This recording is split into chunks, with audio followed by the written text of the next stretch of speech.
When a government fears a smartphone more than an army, the revolution has already begun. As we have been saying for a few days now, we have been collecting evidence of the atrocities and the massacre that has happened in Tanzania. And despite the media blackout, human beings always find a way. And right now we are seeing the videos, the footage that is coming from Tanzania. And in very simple terms, it is a bloodbath. It is a massacre, and we cannot allow ourselves as Africans to accept such a thing happening in any country in Africa. We are also receiving information that the Tanzanian government is trying to hide what has happened by going to hospitals and morgues, collecting bodies. We don't even understand where they're going to take those bodies to. At the same time, they're moving across shops, that are strategically positioned, collecting CCTV evidence. This is a very clear indication that they're trying to hide the atrocities that have been committed. We are saying, as Kenyans, as Africans, we cannot let this just pass like that. As Africans, I want to strongly condemn what has happened in Tanzania. Today, I'm going to talk about Tanzania and the battle for voice, battle for freedom, and battle for dignity. As we know, Samia Suluhu Hassan is now the president of Tanzania, and she has already been sworn in just day after the election ended. Now she has been sworn in. The moment she was sworn in, as we know, Tanzania internet was not working. It was disconnected. And now the internet is back. But the first message that came from the police to Tanzanian citizens is, do not share images and videos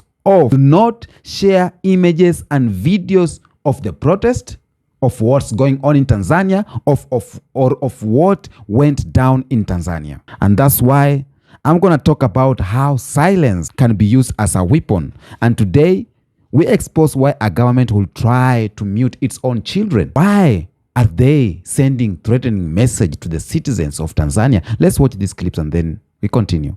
Major breaking news. The entire world needs to listen on what is happening in Tanzania. The police in Tanzania are now trying to silence the voices of the people in Tanzania.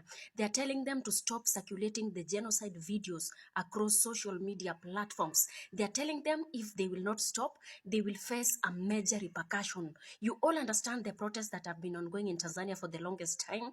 I think for almost 5 to 6 days right now. And let me tell you, more than 3,000 people have been unalived. And those are the videos that the government don't want to be circulated across social media.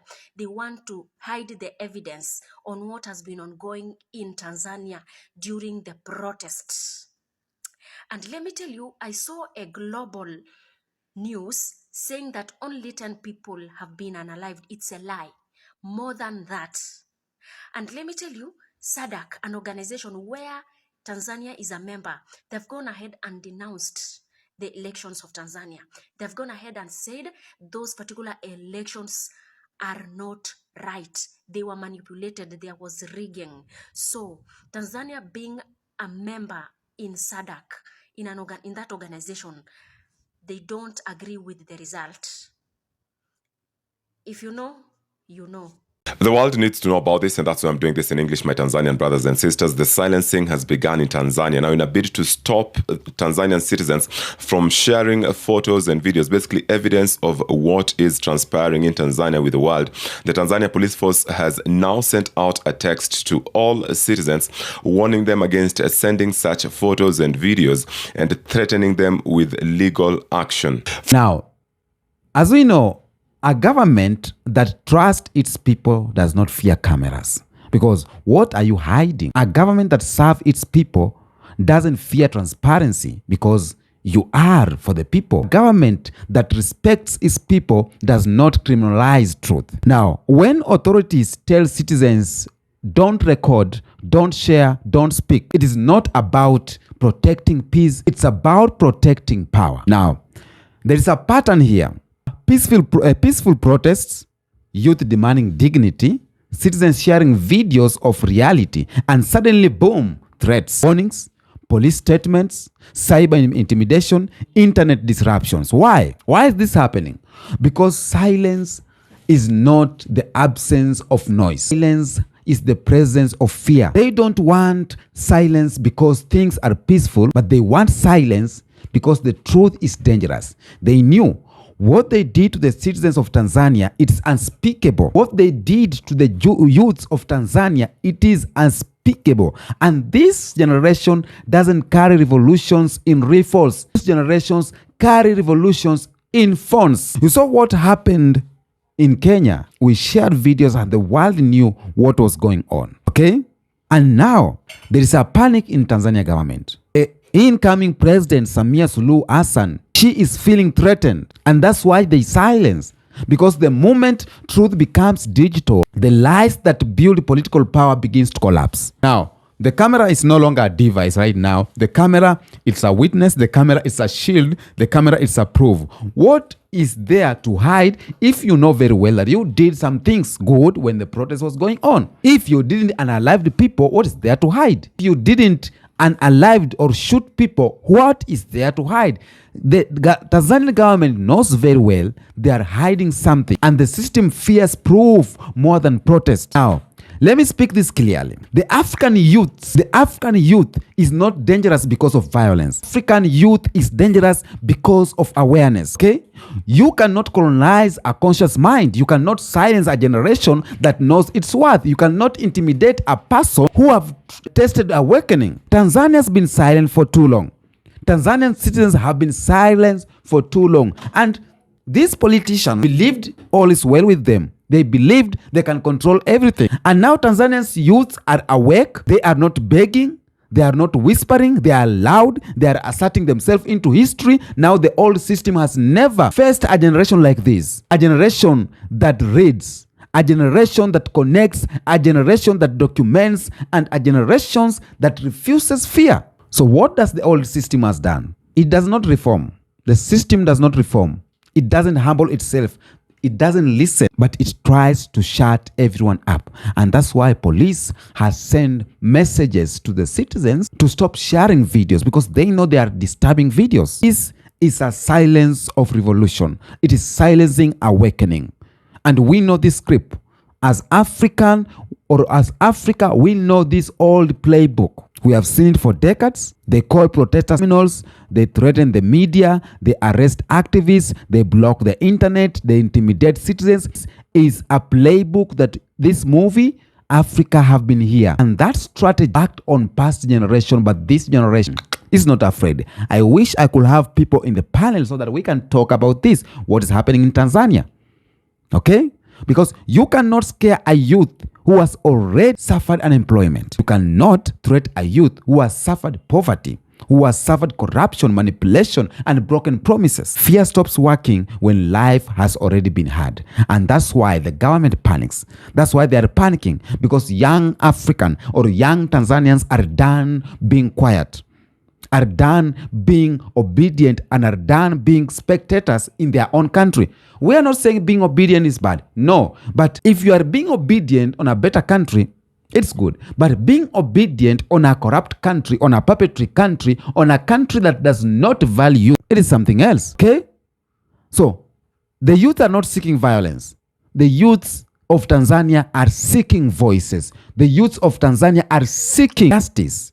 And voice is more threatening than fire. So Tanzania is a symbol. Tanzania is a symbol because what is happening is bigger than Tanzania. When Tanzania rises, Kenya feels it. When Kenya rises, Uganda feels it. When Uganda rises, Rwanda feels it too. When Nigeria rises, the whole continent trembles. So African leaders are watching Tanzania because they know today is Tanzania and tomorrow is everywhere. And they need to hold their ears very well, because whatever is happening in Tanzania, it is not yet finished. It is not yet finished. Tanzania is a mirror that many government fears. Okay?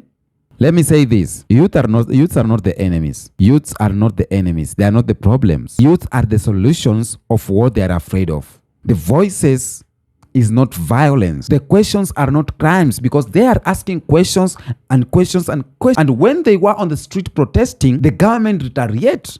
And they sent their police, and the police did the jobs as they were told by the government, so that the internet is back. They don't want Tanzanians people or people outside Tanzania or people of the world to see what was happening in Tanzania. What are they hiding? What are they hiding? To the government of Tanzania, leadership is not force.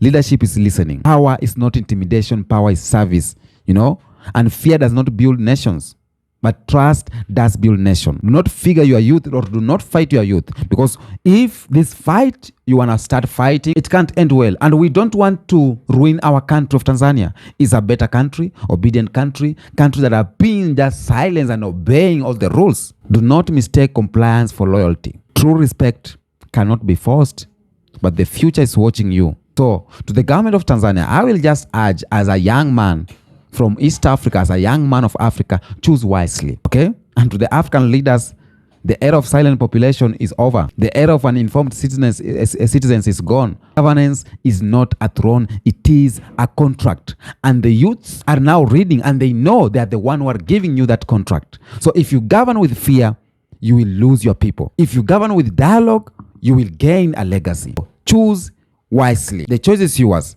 Because if one African government gets away with silencing youths, others will try the same. Because if one African rises, we all rise. Africa is one voice, scattered, but rising in harmony. Your pain is the pain of every Africans. Your fight is our fight. Your liberation is our liberation. So stand firm, stay peaceful, and strategic, organized, document. This is a message to the youth of Tanzania. Document. One day, things will add up. But first and foremost, educate yourself and unite. Please unite. Do not give them do not give them chaos. Okay? Give them consciousness. Do not react emotionally, but move intelligently. Okay? The world respects a powerful mind more than a loud one. Okay? We have seen what has been happening in Tanzania, even if you have not seen all of them, but we are seeing what is happening in Tanzania. And I hope other government are seeing this. So Tanzanian police have sent tough warnings to Tanzanian citizens, black people around the world. I hope you are seeing this. Let's see what will unfold. But I will say the Gen Zs or Africans youths are waking up. Please don't forget to subscribe on this channel. Until next episode, peace out.